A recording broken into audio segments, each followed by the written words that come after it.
Roll. Okay, let's call the meeting of the Finance and Public Property Committee to order on May 6th, 8 o'clock.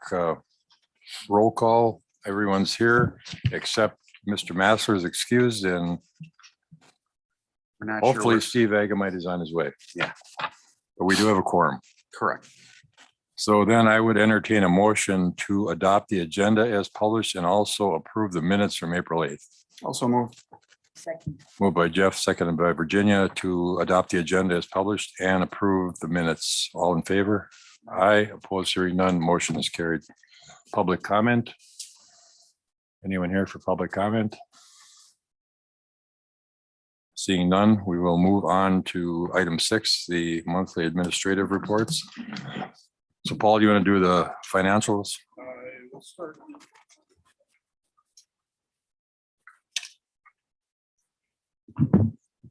Okay.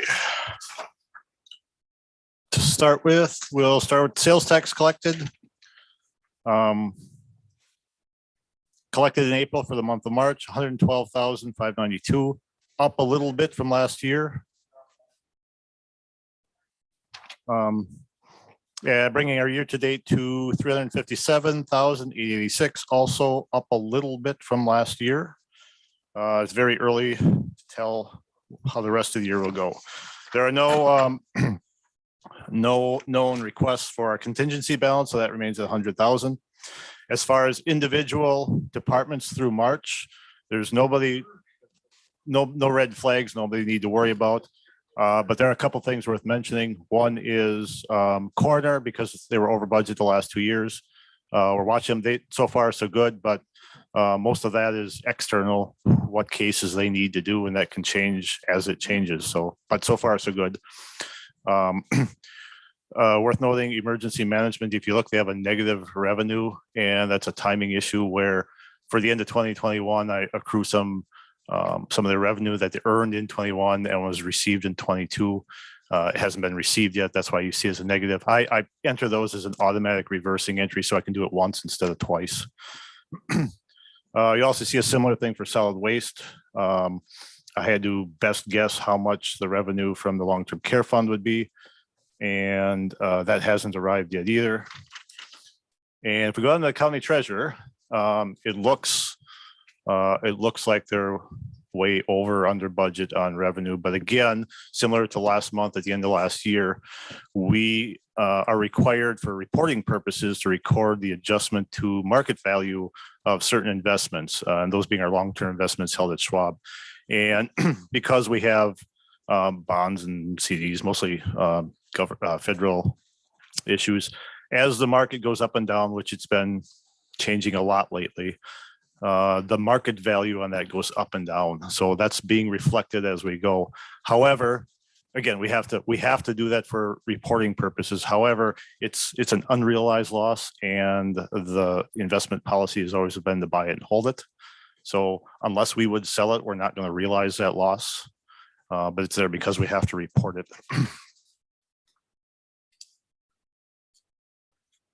We have the vendor report going around, and I was going to ask, that gets sent out with the agenda as a PDF every month. Unless somebody really wants to see it, I'm going to stop killing trees and stop printing it, because once this meeting is done, I stick it in a drawer and that's where it stays.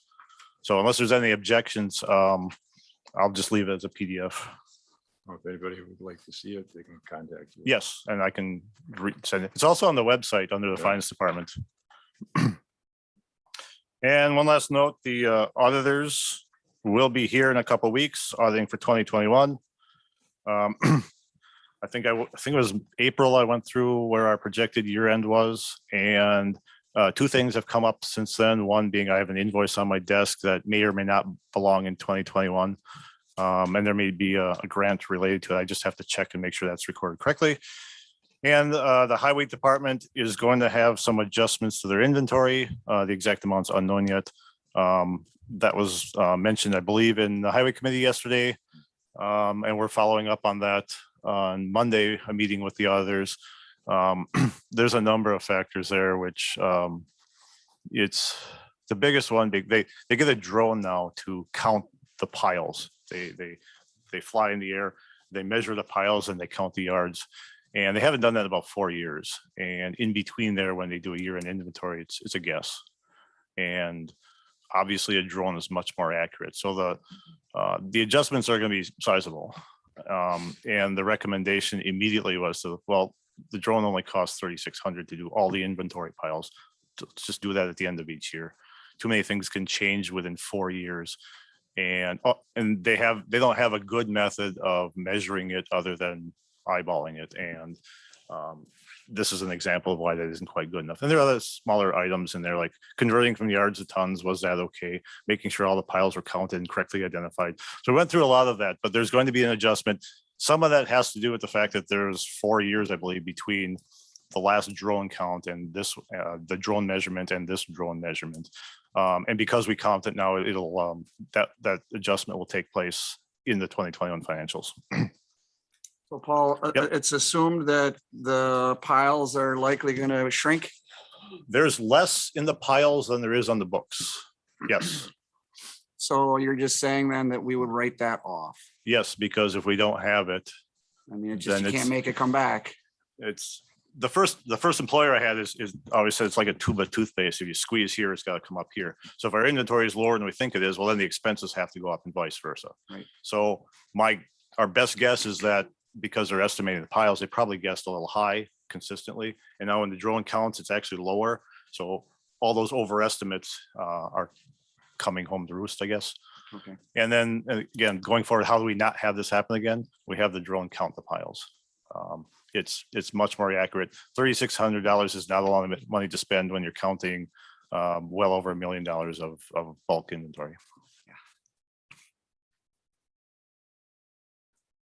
And that's all I have for now. Does anyone have any questions about the financials? Okay, Scott, you want to do the medical, dental, and then the overtime? Sure. With your medical loss report, if you see at the far right, we are at 96.3% so far for the first quarter. So we're a little bit under what we collect in premiums. That's usually kind of the case historically, but we're within the range. With dental, we're at 109, so almost 10% above, which is about a little under $4,000. Again, not of great concern. And then from large claimants, we are only at one that is past our stop loss and one that is 50% towards our stop loss. So 2 large claimants after the first quarter is again pretty good from what we've seen in the past, but again, still too early to determine if any changes are going to need to be made by next year. The only one that I look at is that for the last 3 years from the medical, not counting 2022, we were slightly above. The claims were slightly above our premiums. So if that continues again this year, that will probably have to be reflected in a premium increase unless we do some changes to the health plan. Again, as a reminder, I do have an employee group that's looking at our health plan and maybe coming back to the finance committee with some recommendations this fall. If there's no questions on those reports, overtime report, as you can see, we did add a line for the public health department. In the previous, we didn't really have that, but with COVID and everything else, there is some overtime hours. So to better reflect what those hours are, that is now part of the report. One thing, Go ahead. there were 3 pay periods in April. So if those numbers appear a little high, it's because of the three pay periods instead of 2. And that happens twice a year. And if you look at the 2022 budget versus actual, and then the 22 actual versus the 21 actual year to date, again, we're still in line. So I don't have any major concerns at this time regarding overtime.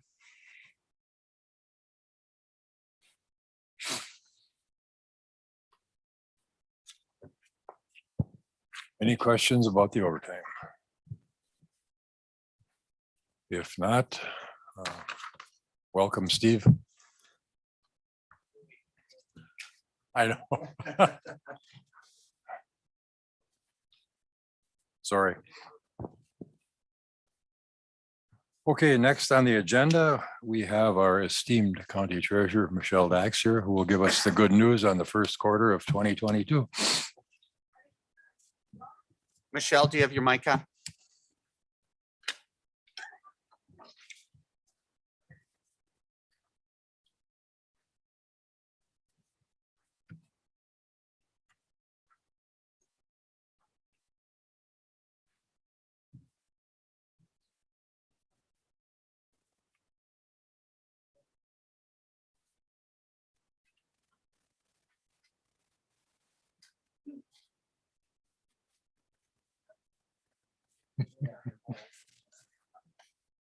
Okay, here I am. Okay, another quarter is come and gone, like I said, and so this is just going to be the report that we do every quarter. I'm just basically here if you have any questions. Obviously, this at the end of this month or last month, we had two of the CDs for almost $500,000 come due through American Deposit Management. We did just renew those. The good news is the interest rates are going up, and we got them at 2.85%. So that should help us with our return on some of that. But again, this is just a snapshot of what it looked like at the end of March. So if anyone has any questions, I can do that with that.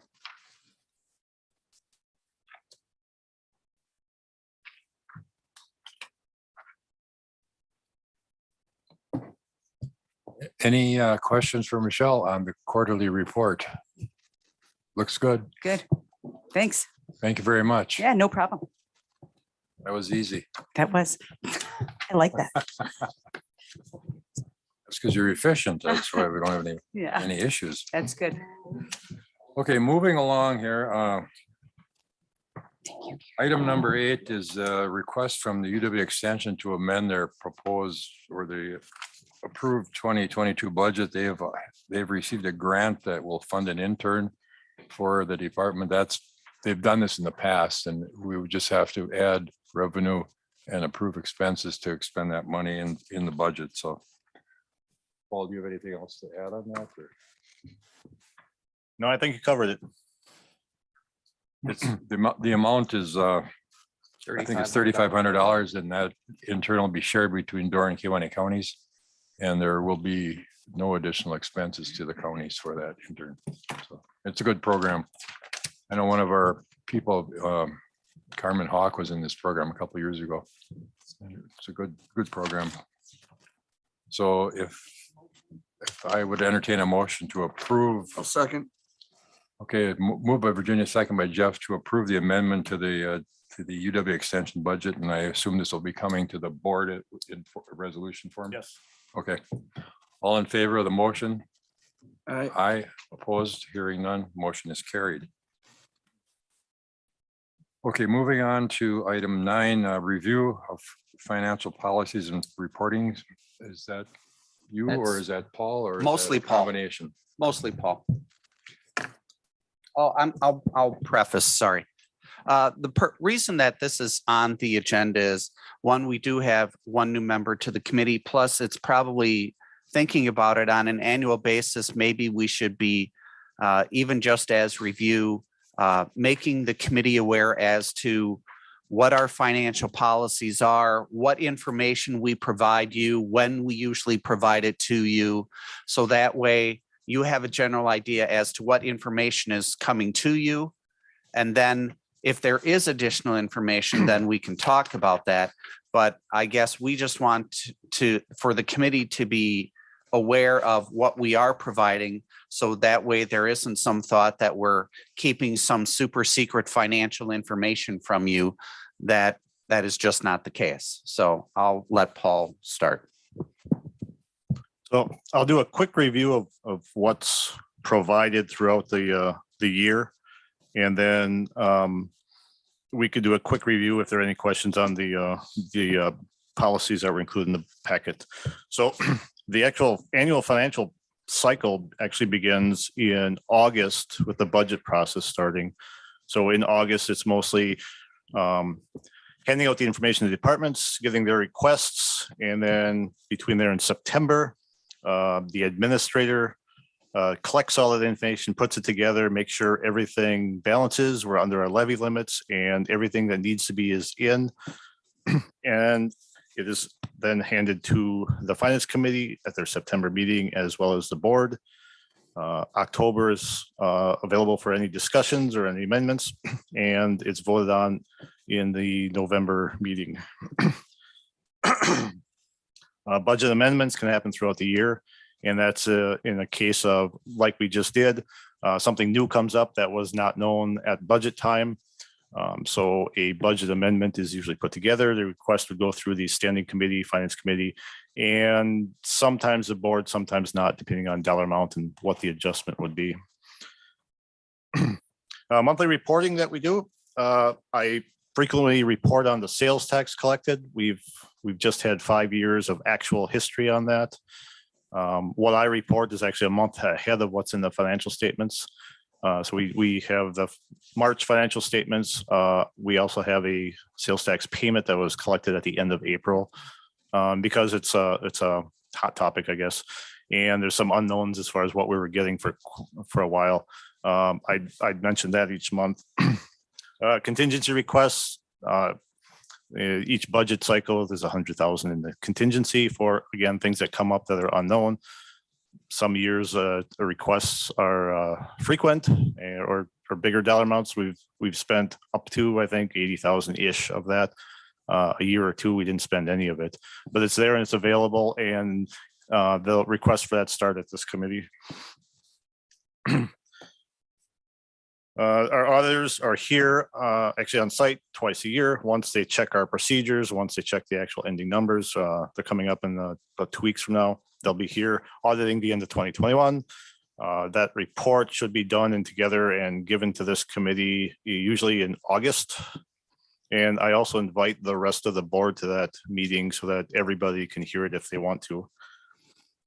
We do a capital improvement plan once a year, usually in February or March. That's put together. And what that is, we ask departments what they think is coming up in the next 5 or so years for capital items that they're going to want. And that's, I don't want to call it a wish list, but that's what are you going to want? And that's as far as it goes. The actual approval of that happens during the budget. So it's a nice list to have. You can look and see what's coming up on the horizon, but nothing in there has been formally approved until it goes through the budget process. Debt, about once a year, we usually review the debt. We've got 3 bonds outstanding. Payments of principal and interest are roughly 1.5 million a year. Refinancings also start in this committee. We've had about 2 of those in the time I've been here. And once a year, I have to do a bond update, bond rating call. So we issue bonds, and typically every year, sometimes it takes a little longer. The rating agencies will call and they'll ask for updated information, and they'll give us an updated rating. Again, a better bond rating means our interest rates on any new debt is lower. And then insurance, we have workers' comp, property liability, and a few other miscellaneous insurances. Renewal for that is usually starts in November. I would like to get that to the committee in November, but the information usually isn't here. So that's something that is usually approved in December. And I'll just touch on that too, that the treasurer who's here, you just heard her quarterly cash and investment report. She also takes care of tax deeds. So if somebody doesn't pay their taxes after a certain portion, she goes after collecting them. And if they don't pay, it'll come to this committee, usually in November, December. And then we have a stale check process. So by state statute, if there are checks that aren't cashed for 2 years, we provide a list, and then we go through a process where you say, yes, we can cancel them, but we kind of have to hang on to them for 6 years by statute, and then it becomes county property once more. As far as the policies that were included, the fund balance policy, that's a measurement from year to year to year of how healthy the health of the county financials. We have a policy in there where if the general fund has a surplus at the end of each year, we take a minimum, I believe it's minimum of 10%, and put it towards the debt service fund for future debt service. We have been taking the unused contingency and doing a similar thing, applying it elsewhere. I could not find the actual policy, but I do have a memo and a list attached from a few years ago that pretty much covers the intent and purpose of that. And then we have an investment policy where this says what we can and can't invest in. Most of that's controlled by the state. There's a state statute that limits the counties to what we can invest in. This actually spells out a few more details. And then the last one in there was a budget amendment process. So when we voted on the, you guys voted on the extensions budget amendment request, that was one step of several. And this process lays it out. It depends on what they're asking for, how much, where the funds are coming from. And this one, because it's new money to the budget, will end up going before the county board because it's above and beyond what was budgeted, and the county board needs to do that. If there are any questions on those individual policies, I can answer them now or anytime later. That's it. No, just that, again, so you have this as kind of reference as to how we do certain things. If you have any questions on any of the policies, please feel free to contact either Paul or myself, and we can talk about those things. Or for that matter, if there's any questions on any of the financial stuff, we can set up a time to go through any of those items, whether for new members or existing members. I know that when Supervisor Doak Baker was here, we had set aside some time, Paul and I, to go through things with Doak as well. So again, please feel free if you have any questions. Just a comment on our current process is, since Scott and Paul have arrived on scene here, I think our financial policies and procedures are much more understandable. And I think they make a lot more sense than just being out there willy-nilly with no real policies to follow. I think the issue on monitoring the general fund and the debt service are two big keys. And I think these policies address those. So if you go through those policies at any time and see something that you want to adjust or maybe change or have questions, we can put that on the agenda, or you can talk to Scott or Paul. And if we have to make changes, we can certainly do that. So any other comments on the policies and procedures? Okay, thank you, Scott and Paul. Moving on, number 10, economic development discussion. Scott, I'm assuming you're going to lead that one. Yes. At the last meeting, Supervisor Massler had put out the question to me that, if I had $1 million, and I'm about to then break into the song by the Bare Naked Ladies, but you don't want to hear me sing. So he had asked, what kind of things would I do if the county had $1 million to go towards some type of economic development. And I gave some general guidelines last month. And so I wanted to bring something a little bit more with a little bit more heft to it this month. And so to answer the question, what I would do with $1 million, if there's one thing that I believe the county needs to do from a long-term standpoint, it is residential growth.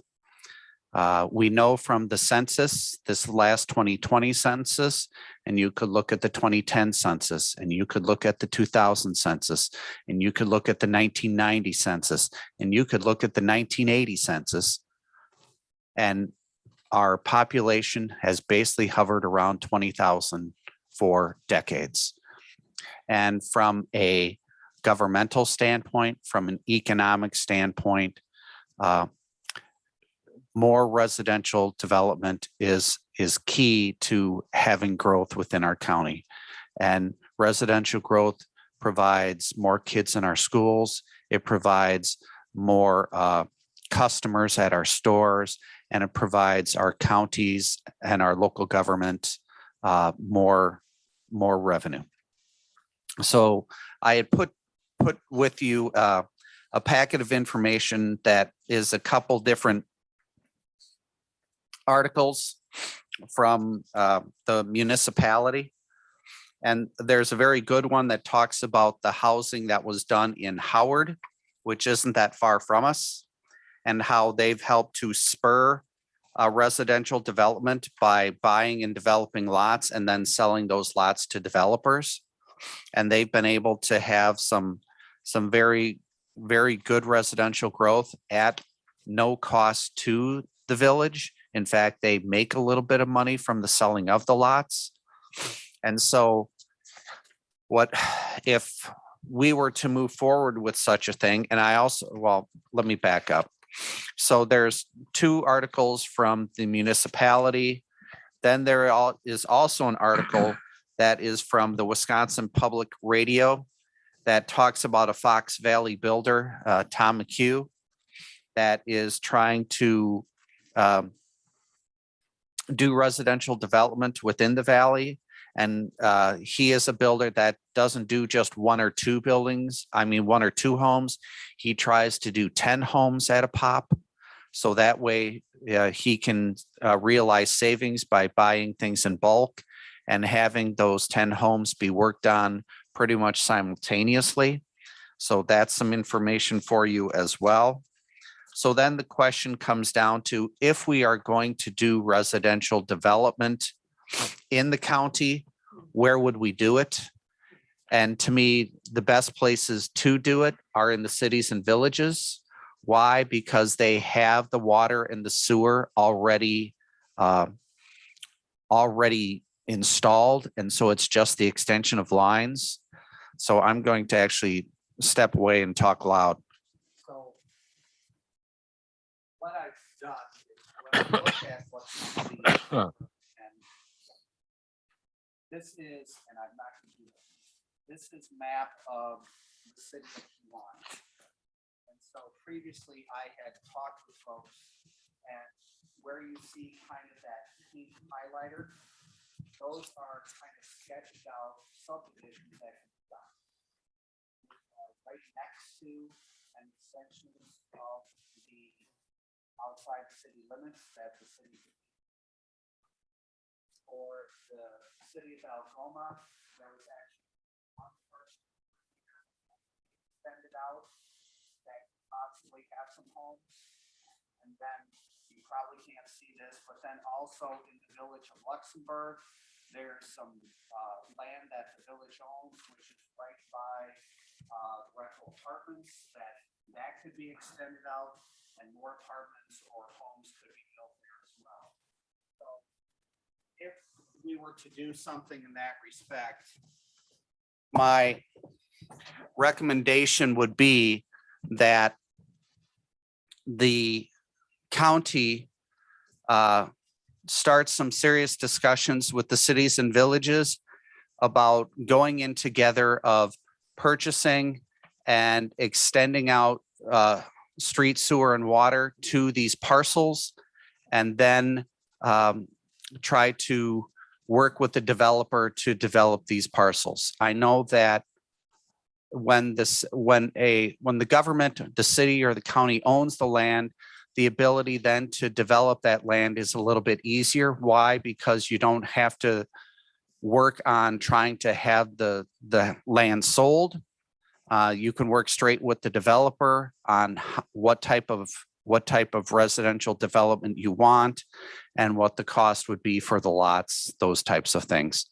So depending on how much per acre could be sold, let's even say it was $20,000 an acre, which I think might be a little high, but might not be, especially with this market. You could do 20 acres, that would be $400,000.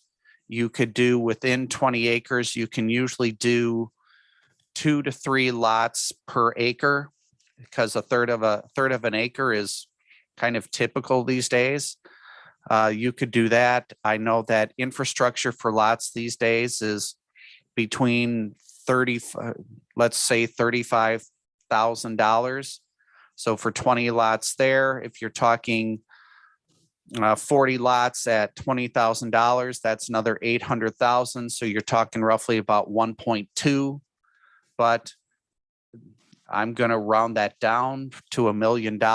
And again, that would just be the county. But if the city were to be involved, who could then extend water and sewer, then I think that this could be some type of viable project. The questions really come down to is, are the cities wanting to enter into this space? I think part of the problem that we're seeing is that there's some hesitancy to this development, especially in Kewaunee and Algoma. Luxembourg is seeing some, but I think that until the government starts to, at least at this juncture, I would not want to stay in it long term. But I think that at this juncture, the county and the cities need to start to enter into this space to help encourage more development. And then once that log jam has been busted up, we can then back away. So I mean, if we want to talk about specific projects, I think then the county needs to have the conversations with the mayors and the city councils as to whether this is something that they would want to do. As for any type of any specific economic development for businesses, that would be on a project by project basis as to whether there are any employers that are looking for expansion. And if that were the case, then we would need to have some of those conversations as to what the project is, what the dollars are involved. So for me to kind of prognosticate as to what those projects might be, I don't have that information, so I'm a little leery about speculating. So are there any specific questions? Supervisor Haskey, your mic. About 2 years ago, when we were selling that land to that campground, Randy Ebert had come and he had talked about how he wanted to build 5 very large apartment buildings in Kewaunee County. Have we ever heard what is happening with those buildings that he said he was going to build? I have not heard. I have heard anecdotally that some of the large farms themselves are building some of their housing on land that they own for their workers. And that is also something that we could be looking at, whether that would be manufacturers here, that if we wanted to do a partnership, and this is happening in other communities throughout the country where governments are working with some of their employers for housing, usually apartment complexes, where you could have a 6-plex or an 8-plex, and therefore, let's say that's NEW Plastics or Kewaunee Fab or something like that, where the government and the employer would build an 8-plex, and therefore now that's 8 2-bedroom apartments that could provide some space for new workers that they'd be looking for. Because one of the big issues is that employers have the jobs, but their workers don't necessarily have places to live. Supervisor Poppy? I guess my question is, why hasn't Kewaunee County Economic Development been involved in some of these discussions? That would be a good question for KCDC. I think part of the issue might be that for them, and I've had conversations with Mr. Nelson before about a variety of different things, but I don't know that they have the resources to do any of this. Well, I know that if there's a grant that we can apply for, only one entity can apply for that grant in the county. Is that true? I guess it would depend on the project is what it would be. Correct. So if it's one project for one, then only one person could be doing it unless you do it as a partnership. Correct. Wouldn't it be wise to try a partnership? With KCDC? Yeah, I don't have a problem with it. Again, my issue comes to is what does KCDC bring to the table? Well, we're willing to bring something to the table if we have a chance. What type of grants are we talking about? I'm not sure of any I'm not types sure, of but grants. there are grants out there through ADA. I know that, For what? housing, if that's what we're looking at. I'm not, you mean WIDA? No, I think it's through, it's like some kind of egg grants or something, because we are in a community.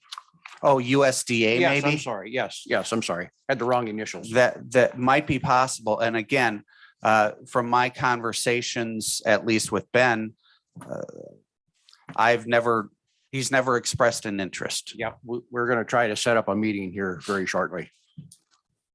Because again, I don't have a problem with it.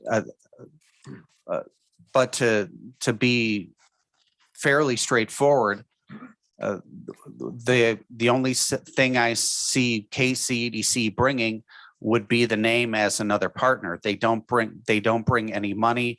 They don't bring any staff. They don't bring anything in that respect to move the project forward. Again, I don't have a problem with partnering with it. It's just, if we're then, who's going to do the financial administration? More than likely, it would be the county. If it's, you disagree, Supervisor Poppy? Yes. Oh, then we will respectfully disagree. Only because if we're talking about financial administration, the only staff that KCDC has is Mr. Nelson. Is the Kewaunee, city of Kewaunee is. Your excited mic, about Supervisor this? Olson? It's not working. City Your of mic's not Kewaunee is excited about this. Get all for it. Want to use the mic? City of Kewaunee is excited about this. The city of Kewaunee is open for the discussion. Obviously, a partnership and grant opportunities is what's going to make anything like this possible. So yes, we're open for the conversation. The county has been at about 20,000 population for decades. Is it our goal to dramatically increase the population of the county? If so, what are the reasons for that? Why do we wish to do that? Purely to get potentially more revenue? What impact does this have upon the quality of life, the character of the county? There's a lot of questions here that I guess I would have. What comes to my mind initially would be a workforce that we don't have. We've got a lot of employers, from small business to our largest employers in the county, that are not able to expand, or in some cases not able to maintain what they currently have because there's just no workforce. And the workforce is in many cases not here because there is not housing. And the housing that I personally vision isn't just low income housing. I mean, there's all ends of the spectrum of housing that could be fulfilled. Well, Joe Biden is willing to send all the workforce you want. I mean, he's bringing them across. You fly them in by overnight if you 20, need he's them. bringing them in by nearly 20,000 a month. So how much of that do we want? Well, they don't have anywhere to stay if they were to come. Well, it sounds like we can build it for them. One of the things in reference to, if you look back a couple of years, some of you that have that copy of the housing study that was done by Bay Lakes Regional Planning, addressing specific areas of housing. One of the obstacles I think in the county is that if you look in the valley, you see these apartment complexes going up all over the place. And from what I understand from talking to my son-in-law who lives down there, he says a lot of these places are rented before they're built because there's such a demand for expanding population who need housing, especially the young people who can't afford to go out and buy a single family, so they're renting. We don't have the luxury of that kind of population growth in the county.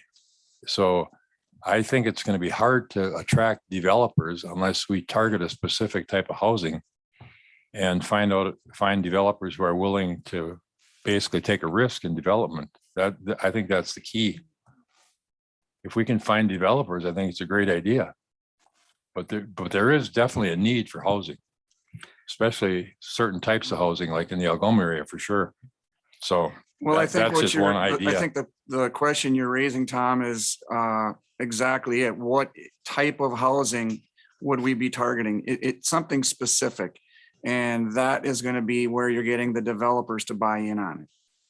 and I think part of the issue is that I think if I'm interpreting this all right, we would like specific housing that is going to make our tax base grow. We want to invest money in something that's going to grow the tax base. So, And I have had some conversations with a couple different developers, and one of the biggest things that they always ask, because they know the demand's there, the question that they have is, where's the land? And so, and then from the land, what's the cost to develop the land? And from there, that helps us to then decide from a community standpoint, what types of housing. So whether that's single family, whether that's multifamily, again, and in talking with employers, the need for workers, even teachers, is there, but then the places for them to live. And I think that as a county, that can be done without necessarily sacrificing the identity of the county. The long-term issue comes is that if you have no growth and the inflation and the costs of things go up just naturally through inflation, well, then what that means is that the current property owners, if there are no new ones, that they will be paying more because it doesn't broaden the tax base. I think just to touch on what you just said, Scott, is we don't want to lose our identity. You know, I often ask people that at the city as well, you know, what do you want to be when we grow up? I mean, you know, do you want to have a commercialized community and all that sort of thing? And, you know, what population do you see being the goal? And, you know, what makes us a great place to live is our identity and our smaller community size in many ways, but yet there's the cost of doing business that needs to be addressed.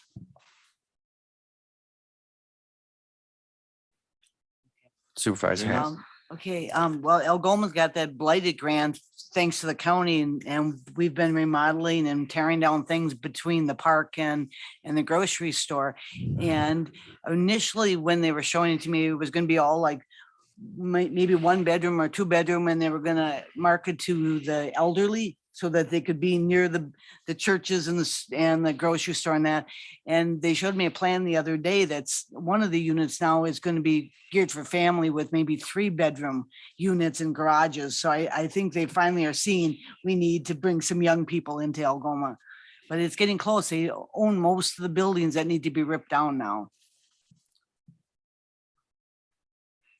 So because I have the good fortune of having the mayors of both the fine cities of Kewaunee and Algoma here, if there are additional conversations that you want to have, I'd be more than willing to have them. But I know also Supervisor Poppy from his comments will be having a conversation with KCDC as well. So I just wanted to provide information to kind of address Supervisor Massler's question. So, thank you. Can I ask 2 questions? Obviously Go ahead, Steve. being new to this and a little, maybe these are somewhat naive questions. I don't know, but there's a worker shortage, you said. And so there's a housing shortage. If there's a worker shortage, are the workers going to fill the housing? If there's no workers was one point. And the other question, maybe more directed to you, why is the government involved? Why can't this be done just privately? I'll do the first one, then the last one, and both are really good questions. There's, what's the right word? There's no direct connection that, let's say that you have workers, the workers don't have to live in the county, but what happens a lot of times, and I've heard this from other employers as well, is that if they're living in Green Bay, then eventually and we know this from commuter patterns and the like, is that folks prefer, it's not a guarantee, but they prefer to live closer to their employer than having to drive farther to their job.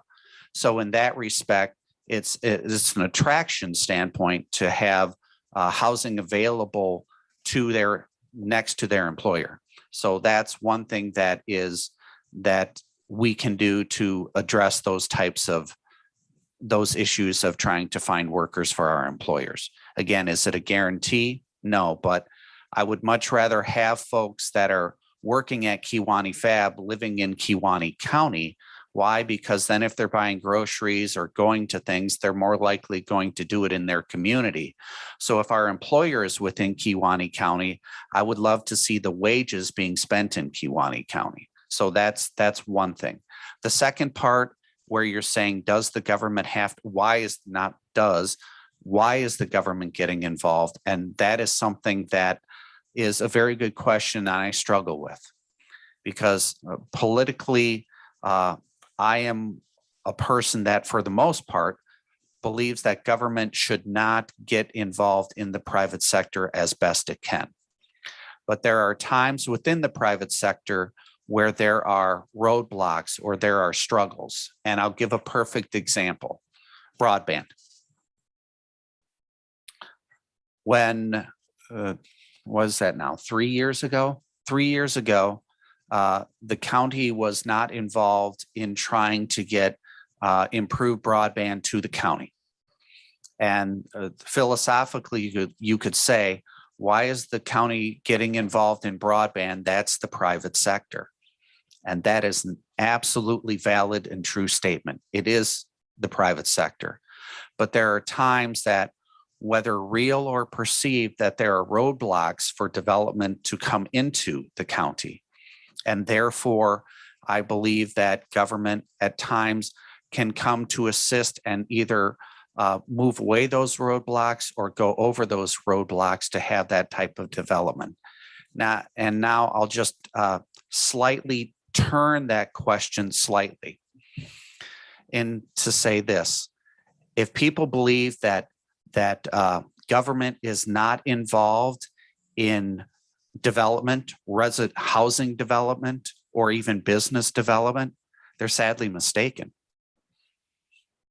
So, and I'll give an example, and I'm going to pick on the fine mayor of Kewaunee because he has businesses in both Kewaunee and in Algoma. So for him to have located those businesses, he had to go to the local government for zoning. He had to go to the local government for, if it was going to be built, for permits to build it. So in that respect, and you had to go to the government to have water and sewer extended to those businesses. So government is involved in development. It's to what degree should government be involved in development? Scott, if I could just add to that, Steve, those are great questions. And I believe that the public sector should be, for the most part, leading the charge in the development, whether it's residential or commercial. But like Scott said, there are cases where the government helps make that happen. For example, we've got our business park in Kewaunee that we got a grant for. And so, you have land acquisition, you have infrastructure put in and that sort of thing to make a site available for someone to come in for business. Now that's tricky because if you build it, they will come isn't a guarantee. But there are certain things that the government can do that the private sector can't. For example, blighted, you get your grant money to take these blighted properties, raise them, and then create a buildable site that the private sector would not have those capabilities for those grants. And yet the government is facilitating that to spark it, to inject that direction of growth. So in certain cases, I believe the government can and should help facilitate the private sector's money being invested.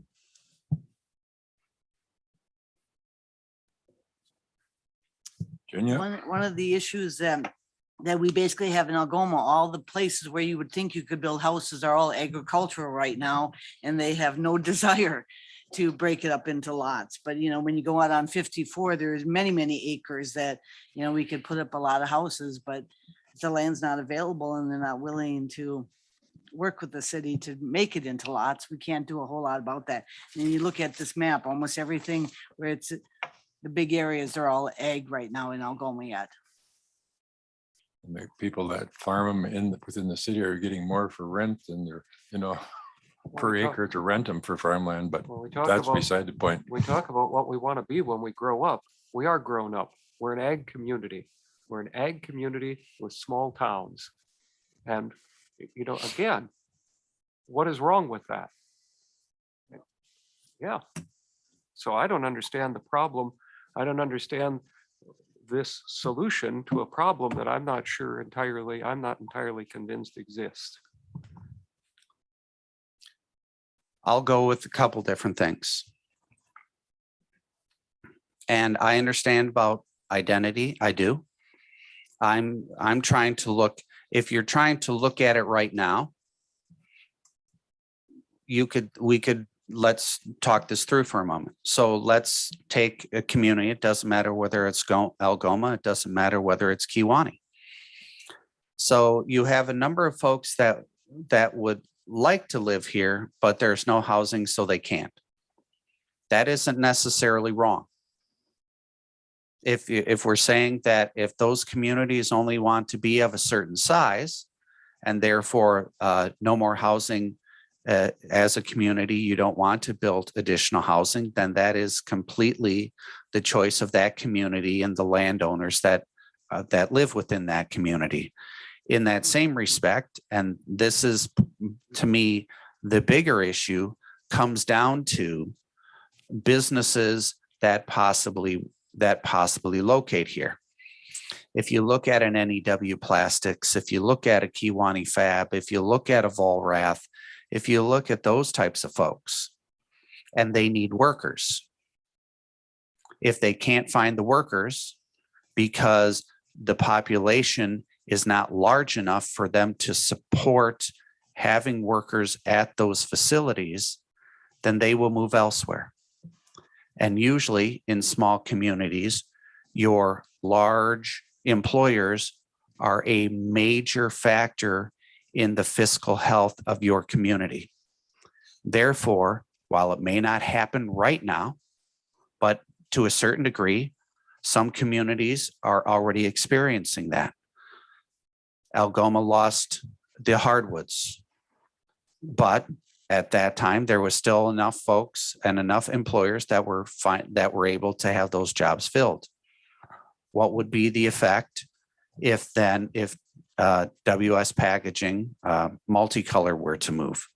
So it's those type of issues that as a community that need to be discussed and thought about very carefully, because if there isn't the growth, then what effect does that have on your major employers? And if the major employers leave, how much does that affect your community identity? And not only your community identity, but your financial well-being. And those are probably the bigger issues. I'm looking at this issue not just from a next 2 years standpoint, but the next 20 years standpoint.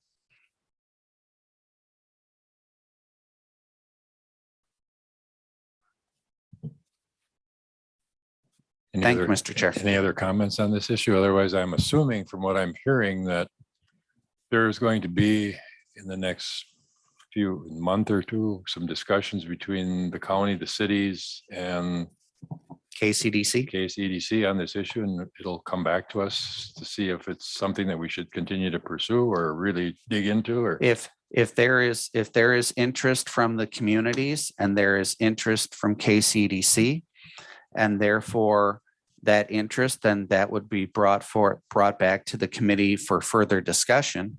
But for the most part, I was bringing forth this issue and this information because it had been posed as a question by Chair Massler.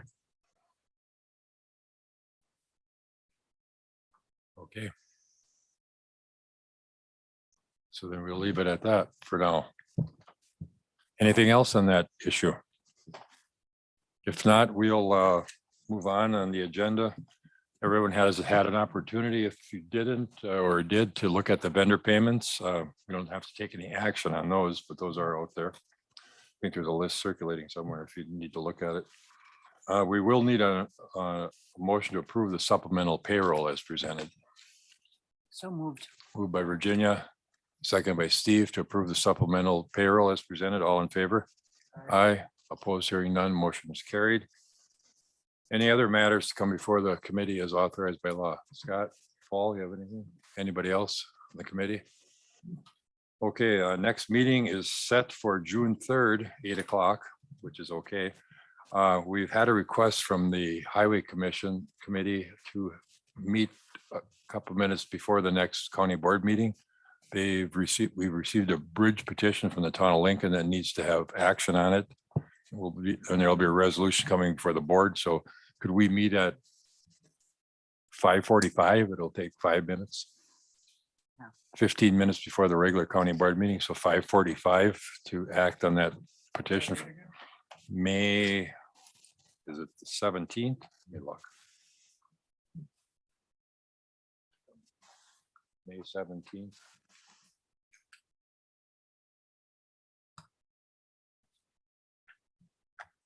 May 17th, 5:45, if that's okay. Scott, is that all right? Yeah. Yes. Okay. Is that okay with the committee? Okay, thank you.